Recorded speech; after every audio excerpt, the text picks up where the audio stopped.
In this video, we're going to learn how to use the properties of logarithms to help us split logarithms into simpler parts. In our previous video, we learned about the following log properties.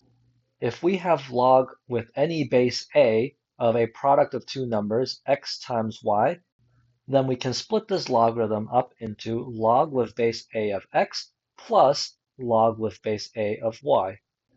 Next, if we have log with any base a of a fraction of two quantities, x divided by y, then we can split this up as log with base a of the numerator x minus log with base a of the denominator y. Lastly, if we have log with any base a of x to some power n, then this power n can be moved outside of the logarithm as a multiple. It becomes n times log with base a of just x. Let's now use these log properties to help us split some logarithms. In example A here, we have the logarithm with base 3 of x times y squared. To split this logarithm, we're going to use our properties. First off, we might notice that inside the logarithm, there's a product of two things. We're multiplying x to y squared. And so we can use our first log property. If I have a log of a product of two things, then we can split this up as log of the first factor plus log of the second factor. And since we're working with base 3, when I split the logarithms, it'll still be log with base 3. So when we split this up using that first property, we have log with base 3 of x, that's our first factor, plus log with base 3 of our second factor, y squared. Next, we might notice that in one of these logarithms, there's an exponent. Specifically, we have log with base 3 of y squared. Because there's this square here, we can use our last log property to help us simplify this. If we have some quantity raised to some power within the logarithm, that power can be pulled outside of the logarithm as a multiple. So what we're going to do is we're going to take this square and move it outside of the logarithm. We end up with log with base 3 of x plus 2 times log with base 3 of y. Now, if we look inside our logarithms, in our first logarithm, all we're left with is just x. There's no product of things inside, there's no fraction of things inside, and there's no power inside. So we can't split this logarithm up any further. Same thing with our second logarithm. It just has y inside, and there's no properties that we can use to split this further. So our final answer is log with base 3 of x plus 2 times log with base 3 of y. In example B here, we have log with base 5 of x squared times z to the fourth, all divided by square root of y. Now within our logarithm, there's products, there's fractions, and there's even powers. So which of these log properties do we apply first? The way I like to think about it is, if we were to plug in numbers in for x, y, and z, and we want to evaluate this expression, which operation would we perform last? Well, we would first do the exponents and square roots, and then we would multiply the x squared to the z to the fourth, and then lastly, we would take the numerator and divide by the denominator. So if we were to evaluate this expression, the last operation would be the division. For that reason, we're going to use our division log property first. If we have a log of a fraction of things, we take the log of the numerator minus the log of the denominator. So this becomes log with base 5 of the numerator, x squared z to the fourth, minus log with base 5 of the denominator, square root of y. Next, if we look inside our first logarithm here, we have x squared times z to the fourth. So we can apply some properties to help us split this first logarithm. The question is, which property do we apply first? Again, if we were to plug in numbers in for x and z and evaluate that expression, I want to ask myself, what is the last operation being performed? Well, if I were to plug something in for x and z, I would first do x squared, I would then do z to the fourth, and then lastly, I would multiply those two quantities. So multiplication is the last operation, which means I'm going to use this first log property. If I have a log of a product of things, I'm going to split this up as log of the first factor plus log of the second factor. So this is going to give us log with base 5 of our first factor, x squared, plus log with base 5 of our second factor, z to the fourth. Now, one other thing that I can do is I can think about this square root of y as a fractional exponent.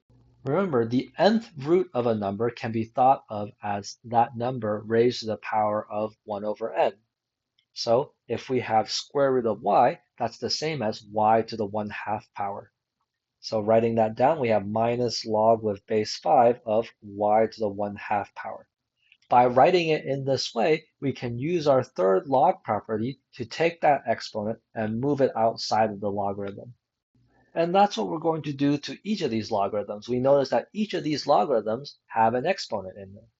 In our first logarithm, we have log with base 5 of x squared, so the square can be moved outside. In our second logarithm, we have log with base 5 of z to the 4th, so the 4 can be moved outside. And then lastly, this 1/2 can be moved out of the logarithm. So that's going to give us 2 times log with base 5 of x plus 4 times log with base 5 of z, and then lastly minus 1/2 times log with base 5 of y. Now, if we look within each logarithm, we have x, z, and y, and we aren't able to use any of our properties to split this up any further. So our final answer is 2 times log with base 5 of x plus 4 times log with base 5 of z minus 1/2 times log with base 5 of y.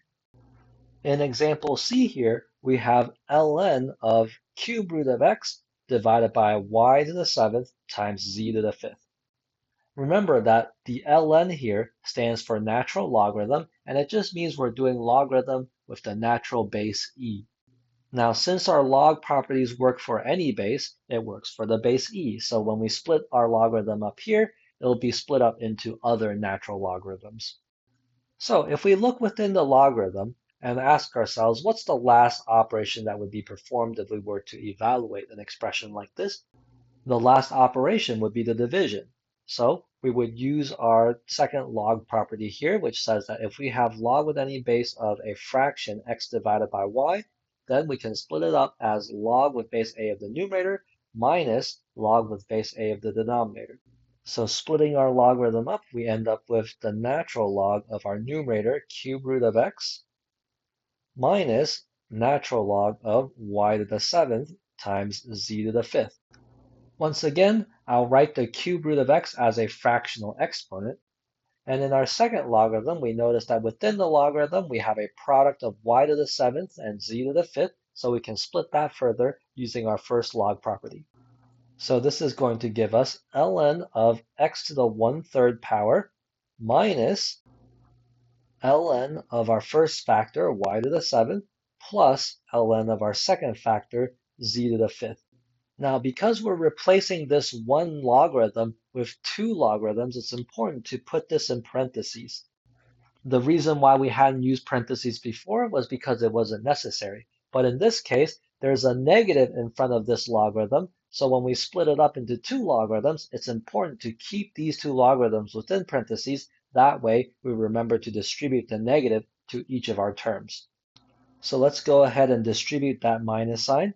This is going to give us ln of x to the 1/3 power minus ln of y to the 7th minus ln of z to the 5th. Now, since each of our logarithms have an exponent in them, we can use our last log property to take those exponents and move them outside as multiples.